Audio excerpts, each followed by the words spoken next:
আসসালামু আলাইকুম। আশা করি সবাই ভালো আছেন এবং কি সুস্থ আছেন।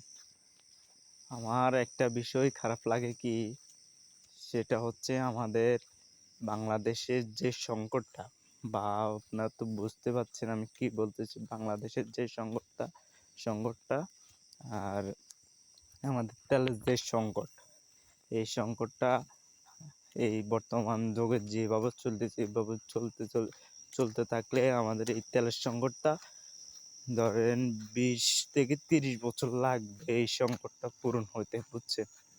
20 থেকে 30 বছর লাগবে, 20 থেকে আরো 30 বছর লাগবে। এই যে তেলের সংকটটা আছে আমাদের, অনেক দেখতেছি অনেক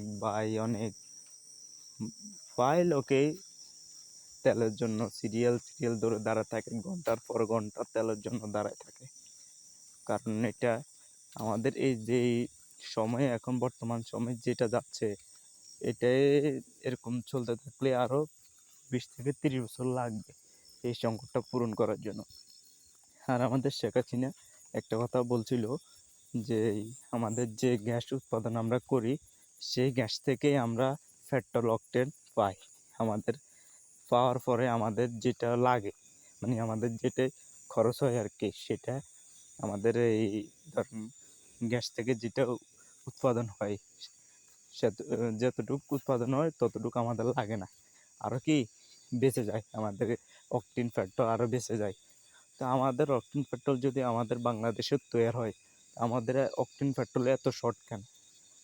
আপনাদের কাছে আমি এটাই বলতেছি, আমাদের অকটেন পেট্রোল এত শর্ট কেন? আমাদের একটাই দাবি, আমাদের অকটেন পেট্রোল যেহেতু আমাদের বাংলাদেশে তৈরি হয়, যেহেতু আমাদের অকটেন পেট্রোল যা তৈরি হয় তা আমরা খরচ করার পরেও থেকে যায়, যে আমাদের বাংলাদেশে এত অকটেন পেট্রোল এত শর্ট কেন?